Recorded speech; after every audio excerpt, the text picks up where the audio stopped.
Hey folks, I want to maybe shed some light on the Connecticut massacre that has just occurred. Hard to comprehend what the families are going through of the 20 odd children killed, 6, 7 adults that have also been killed as well. My heart goes out to the parents, the families of all the people that have been killed and traumatised in the event. I can't comprehend what they're going through. I imagine they're going through immense suffering and loss. My consolation is that I absolutely believe that the people that were killed, they are now who they truly are. They are now living on or they've moved to a higher plane of existence. And I absolutely believe that with every single cell in my body. But it's the people that are left behind on this third dimensional plane who go through the suffering. And that is absolutely tough, there's no doubt about that. But why did this happen? This is what I want to talk about now. People go, why? Why did this kid go and kill his parents and shoot up a class of little children? It's incomprehensible what was going through this guy's mind. So that's what I want to maybe shed some light on. I don't know what was going through his mind. I don't know why he did it. But it seems to be something that has happened over the past almost 20 years, where you've got these school type shootings where often it's a young person. This guy was a young guy, he's only 24. It's a young person, a kid from school, that kills his parents, goes into school, shoots up the school, kills some teachers, kills his colleagues, the other pupils in the school. This has happened a number of times in the US over the past almost 20 years or so. Or maybe a little bit more, about 20 years. It's happened a lot, and I haven't read about it, or I haven't seen any older news than that this has happened a lot before that. It seems to be a very recent thing over the past couple of decades that this has started happening. So why is this happening? Why is this happening now? And with a number of the cases, like I said, I don't know exactly with this particular guy, but with a number of similar type things before, the kids have been on both Ritalin and some sort of antidepressant like Prozac. And this is a very common thing that's been happening over the past 20 years in the US, is kids have been put on Ritalin in mass. And teachers can recommend that the kids be put on Ritalin. The teachers actually, in the US, teachers actually recommend kids get put on Ritalin for ADHD, attention deficit hyperactive disorder.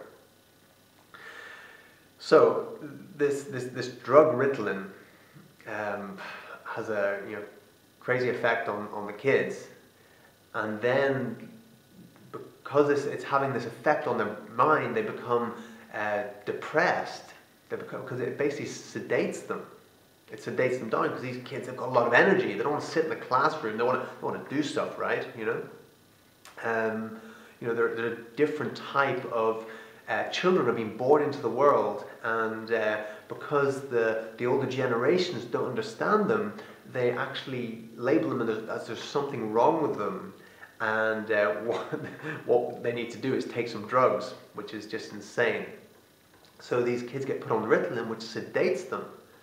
They then become depressed, because that's what it does. It depresses their energy, depresses their creativity. And so then the teachers say, well, the kids are now depressed, and then they get put on Prozac. And the Prozac goes completely against the other drug, the Ritalin, and then the kids kind of become up again. But then this whole conflict in their brain is happening. This biochemistry is just banging against each other of the Ritalin and the Prozac together, which is a lethal cocktail for mental disorders. And with the majority of cases of these kids that are going into school shooting up people, they're both on Ritalin and antidepressants such as Prozac. So this is a possibility of why this guy did it. This what we really need to look at is what drugs was this guy taking? What pharmaceuticals? What prescription drugs was he on? And I would, I would say almost 100% he is on some pharmaceutical drugs, and more than likely he's on Ritalin and Prozac, which just in the brain, it's just madness. It sends them mad. And I've seen many cases of people on pharmaceutical drugs in the past, and it really destroys lives, more so than the recreational illegal drugs that are out there that people take.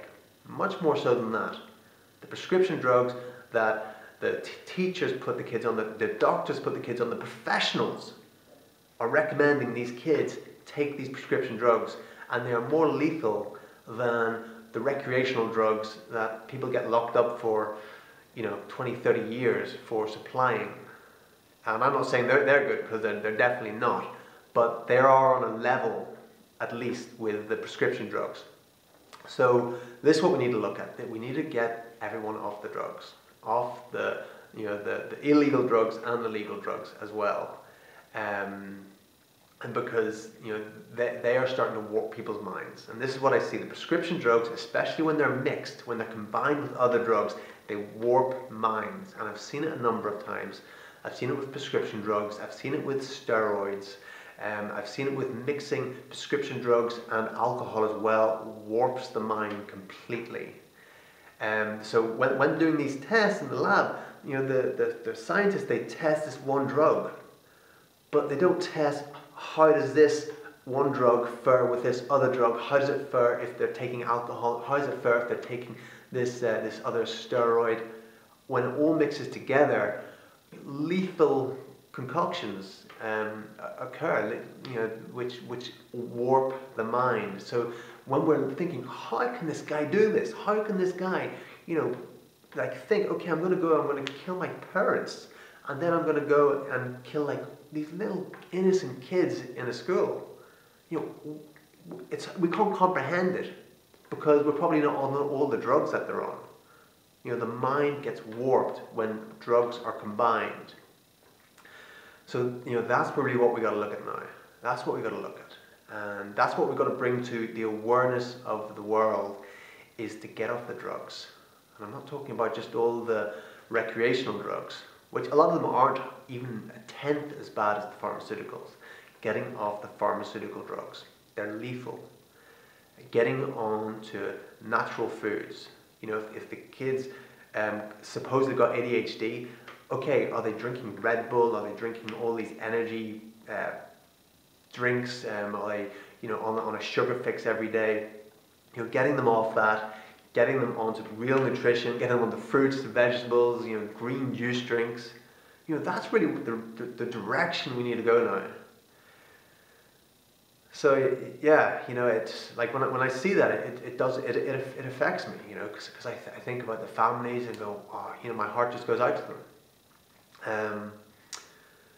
And because I do understand, because it's close to home, even though America's almost on the other side of the world, it's still kind of close to home.